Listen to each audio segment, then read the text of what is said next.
샬롬, 사랑하는 밴쿠버 영락교회 가족 여러분, 지난밤도 평안하셨지요? 오늘은 2021년 3월 23일 화요일 아침입니다. 말씀으로 하루를 여는 내 영혼의 햇빛 비치니 경건의 시간을 시작하겠습니다. 오늘도 하나님과 동행하는 은혜와 평강의 하루 되시길 기원합니다. 찬송가 336장 환난과 핍박 중에도 이 시간 함께 찬송하겠습니다.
함께 기도하겠습니다. 사랑과 은혜가 풍성하신 하나님, 오늘도 저희에게 새날을 허락해 주셔서 감사합니다. 오늘도 말씀 앞에 섭니다. 하나님의 말씀을 묵상할 때 말씀의 비밀을 깨달아 알게 해주시고 그 말씀에 순종하는 하루가 되게 해 주시옵소서. 오늘도 저희의 영혼과 삶에 진리의 빛, 은혜의 빛을 비춰 주시옵소서. 예수님의 이름으로 기도드립니다. 아멘. 이제 말씀 묵상 본문을 봉독하겠습니다.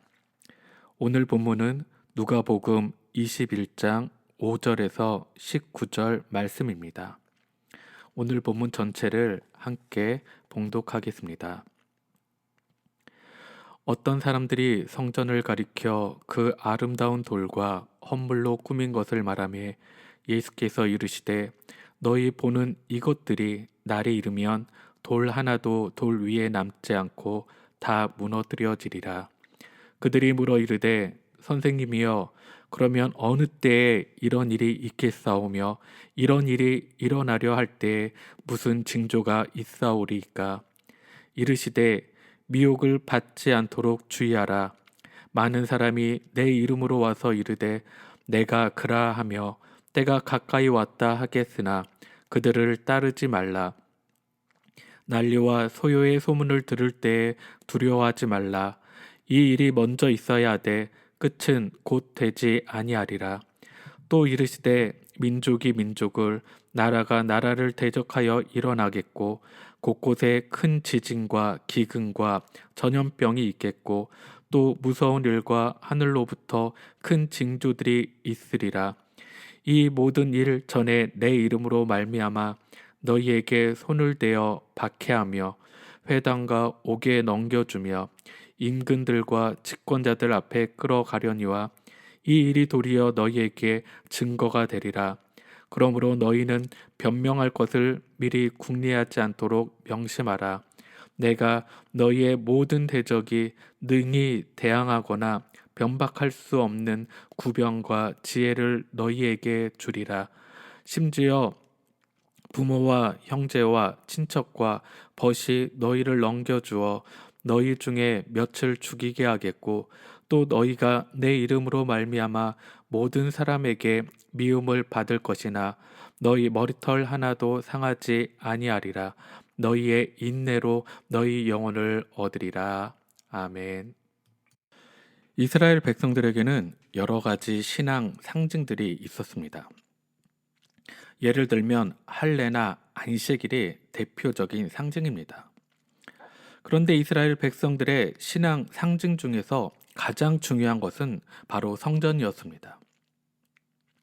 이스라엘 백성들에게 성전은 하나님께서 거하시는 곳이요 세상의 뿌리요 세상의 심장이라고 믿었습니다. 여기에서 성전은 예루살렘 성전을 이야기합니다. 이 예루살렘 성전은 이스라엘 백성들의 신앙적 삶의 중심이었습니다. 그러니 얼마나 중요한 곳이겠습니까? 처음 예루살렘 성전이 지어진 때는 솔로몬 왕 때입니다. 아버지 다윗으로부터 성전 건축의 사명을 이어받은 솔로몬 왕은 당대 최고의 기술력을 동원해서 성전을 건축합니다. 하지만 이 성전은 BC 587년에 바벨론 제국의 느부갓네살 왕에 의해 파괴되었습니다. 그 후 바벨론에서 포로 생활을 하다가 예루살렘으로 돌아온 이스라엘 백성들은 옛 성전 자리에 새로운 성전을 짓습니다. 이 성전 건축은 스룹바벨이라는 인물을 중심으로 이루어졌기에 이 성전을 스룹바벨 성전이라고 부릅니다. 이전에 솔로몬 왕이 지은 성전을 솔로몬 성전이라 불렀던 것처럼 말입니다. 그런데 이제 막 노예 생활에서 돌아온 백성들에게 무슨 돈이 있겠습니까? 그들이 성전을 건축했지만 과거 솔로몬의 성전에 비하면 너무나 초라하고 작고 단순했습니다.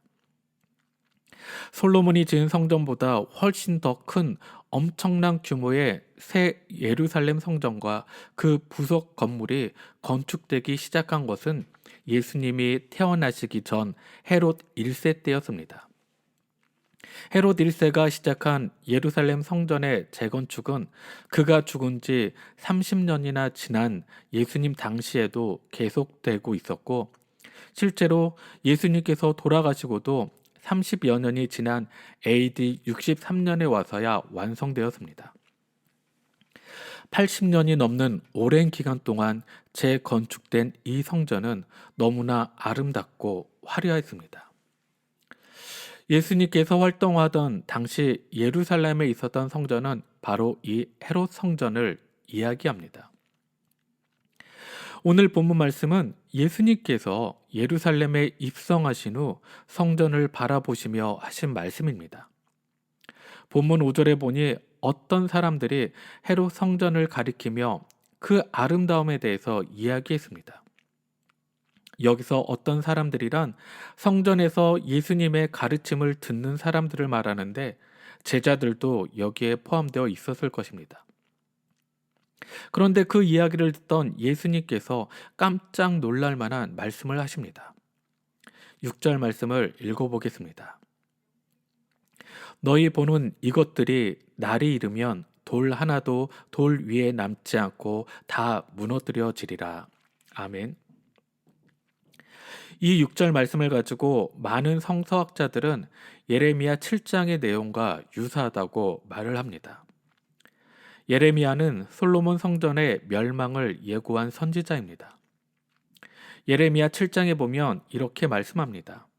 7장 9절에서 10절 말씀에 보면 너희가 도둑질하며 살인하며 간음하며 거짓 맹세하며 바알에게 분향하며 너희가 알지 못하는 다른 신들을 따르면서 내 이름으로 일컬음을 받는 이 집에 들어와서 내 앞에 서서 말하기를 우리가 구원을 얻었나이다 하느냐. 이는 이 모든 가증한 일을 행하려 함이로다. 아멘. 예레미야는 당시 이스라엘 백성들의 잘못된 신앙에 대해 이야기하며 솔로몬 성전의 멸망을 선포했습니다. 예레미야 선지자는 이스라엘 백성들에게 이 성전이 도둑의 소굴로 보이느냐라고 말하면서 성전 안에서 벌어지는 가증한 일들에 대해 선포했던 것입니다. 그런데 지금 예수님 시대에도 동일한 일들이 벌어지고 있습니다. 예수님 시대에도 성전 안에서 장사꾼들과 환정상들로 강도의 소굴이 되어 있었습니다. 다시 말하면 예수님께서 헤롯 성전이 무너진다고 말씀하신 것은 단지 성전이 무너질 것을 말씀하신 것이 아니라 아무리 화려하고 웅장한 성전도 돌 하나 돌 위에 남지 않고 무너지듯이 하나님께 보이지 않고 사람에게 보이려고 하는 신앙생활은 반드시 심판을 받는다는 것입니다. 당시 사람들은 겉모습의 화려함과 견고함에서 안도감을 얻었습니다. 지금 사람들은 어떻습니까? 지금도 마찬가지인 것 같습니다. 자기를 단장하고 자기의 집을 견고하게 쌓아 올립니다. 좋은 직장과 돈, 능력이라는 견고한 집을 짓고 그 안에서 안락하게 살고자 합니다. 안락하게 살다 보면 심심하게 되고 또 화려한 것들을 추구하게 됩니다. 바로 사람에게 잘 보이려고 하는 것입니다. 지금 여러분은 어떤 모습으로 살아가고 계십니까? 하나님을 위해서 살아가고 계십니까? 아니면 사람들을 위해 살아가고 계십니까? 바라기는 우리 모두가 온전히 주님의 마음에 합한 자들이 되기를 소망합니다. 예수님의 말씀을 듣자 사람들은 예수님께 되물었습니다. 선생님이여, 그러면 어느 때에 이런 일이 있겠사오며 이런 일이 일어나려 할 때 무슨 징조가 있사오리이까? 예수님께서는 이 질문에 거짓 선지자들의 미혹이 있을 것이고 전쟁 소식이 있을 것이라고 말씀하셨습니다. 또 지진과 기근이 일어날 것이고 전염병과 무서운 일들, 큰 징조들이 있을 것이라고 말씀하셨습니다. 또 제자들이 예수님 때문에 세상의 권세자들로부터 핍박을 받을 것이라고 하였습니다. 그러나 예수님께서 할 말을 주실 것이기 때문에 변명할 것을 미리 궁리할 필요가 없이 주님을 의지하라고 말씀하고 계십니다. 주님께서 그들을 지키실 것이라고 하셨습니다. 당시 유대인들에게 성전이 파괴된다는 것은 종말을 의미했고 종말에 일어날 이들에 대해 궁금했을 것입니다. 예수님께서는 이러한 때 종말을 맞이할 때 성도들의 자세에 대해 오늘 가르쳐주고 계십니다. 첫째는 미혹을 받지 않도록 주의하라는 것입니다. 다시 말하면 깨어 있어서 주의하라는 것입니다. 지금도 얼마나 많은 이단들이 우리 주위에서 우리를 미혹하는지 모릅니다. 인터넷에 들어가서 성경을 조금 찾아보면 대부분 많은 곳이 이단들이 운영하는 곳의 내용들이 나옵니다. 우리가 말씀을 잘 알지 못하면 이단들에게 휩쓸리기가 너무나 쉬운 시대 가운데 살아가고 있는 것입니다. 육신의 정욕과 안목의 정욕과 이생의 자랑에 미혹당해 살아가고 있는 것입니다. 이러한 때에 우리가 어떻게 살아야 합니까? 깨어 주의하며 살아야 하는 것입니다. 요한일서 4장 6절에 이렇게 말씀합니다. 우리는 하나님께 속하였으니 하나님을 아는 자는 우리의 말을 듣고 하나님께 속하지 아니한 자는 우리의 말을 듣지 아니하나니 진리의 영과 미혹의 영을 이로써 아느니라. 아멘. 즉 우리가 하나님을 바로 알고 하나님께 속함으로, 다시 말해 하나님의 말씀을 바로 배우고 순종함으로 늘 깨어 있어서 어둠의 일을 분별하는 자가 되라는 것입니다. 또 둘째는 두려워하지 말라는 것입니다. 9절 말씀에 이렇게 말씀합니다. 난리와 소요의 소문을 들을 때 두려워하지 말라. 이 일이 먼저 있어야 돼 끝은 곧 되지 아니하리라. 아멘. 여기에서 성도들은 분명히 알고 있어야 할 것이 있습니다. 바로 역사의 주인은 하나님이시다라는 것입니다. 또한 그 역사의 주인이신 하나님께서 우리의 아버지 되어 주시기에 두려워할 이유가 없다라는 것입니다. 단지 우리가 먼저 해야 할 일이 있습니다. 예수 그리스도의 참된 진리를 분별하고 구원의 때와 방법은 전적으로 하나님의 뜻에 맡기며 매일매일 성실한 믿음으로 살면서 주님의 날을 기다리는 마음의 준비가 있어야 할 것입니다. 그리고 이 모든 일들 가운데 주님과 함께 동행해 살아가면서 흔들리지 않는 믿음의 소유자들이 되어야 한다는 것입니다. 지금 이 시대를 살아가면서 우리의 마음을 담대하게 하고 우리의 굳건한 믿음을 증언하며 예수 그리스도의 이름을 높이고 하나님께 영광을 돌리는 삶을 사는 여러분 모두가 되시길 주님의 이름으로 축원합니다. 종말을 맞이하는 성도의 자세 셋째는 인내하며 사랑하며 사는 것입니다. 19절 말씀을 읽겠습니다. 너희의 인내로 너희 영혼을 얻으리라. 아멘. 예수님께서 말씀하시길 믿는 자들이, 성도들이 고립되어서 주변으로부터 미움과 박해를 받을 것이라고 예고하십니다. 심지어 부모와 형제와 친척과 벗까지 예수님의 이름 때문에 미움을 당할 것이라고 합니다. 하지만 끝까지 참고 견디면, 인내하면 생명을 얻게 될 것입니다. 하나님께서 우리를 보호하실 것입니다. 이 하나님의 보호하심에 대한 확신이 우리 성도들에게는 필요합니다.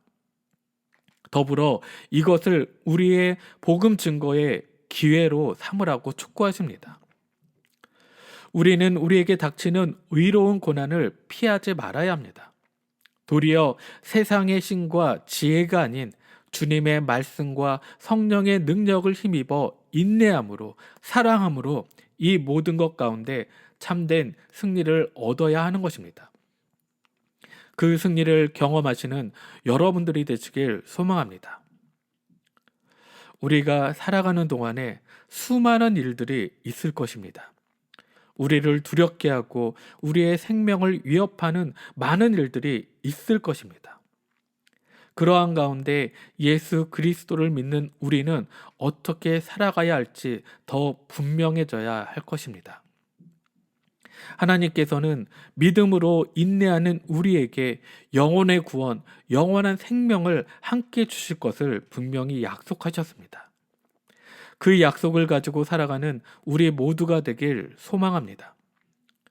우리는 거짓에 미혹되지 않고 다가오는 핍박에 굴복하지 않으며 인내하는 믿음으로, 사랑하는 마음으로 이 땅 가운데 참된 복음의 증인으로 살아가는 우리 모두가 되길 주님의 이름으로 축원합니다. 아멘. 이 시간 함께 기도하시겠습니다. 사랑과 은혜가 풍성하신 하나님, 지금 우리가 살아가는 시대가 감당할 수 없는 환난과 어려움으로 몸부림칠 때가 때때로 있습니다. 이러한 시대 가운데 저희가 주님을 더욱 붙들길 소망합니다. 우리를 미혹하는 것들로부터 우리를 지켜주시고 우리를 두렵게 하는 것들로부터 우리의 마음을 담대하게 하여 믿음으로 살아가는 저희가 되게 하여 주시옵소서. 모든 일 가운데 인내함으로 사랑함으로 승리하는 저희 모두가 될 수 있도록 오늘 하루도 인도하여 주시옵소서. 이제는 우리 주 예수 그리스도의 은혜와 하나님 아버지의 지극하신 사랑하심과 성령님의 감화감동 교통 충만케 역사하심이 종말의 시대를 준비하며 살아가면서 먼저 깨어 주의하고 두려워하지 않으며 인내하며 먼저 사랑함으로 승리하기로 결단하는 아침 경건의 시간에 참여한 성도들 머리 위에 이제부터 영원토록 함께 하시길 축원하옵나이다. 아멘. 찬양이 연주되는 동안 오늘 주신 말씀과 기도 제목을 가지고 믿음으로 함께 기도하겠습니다.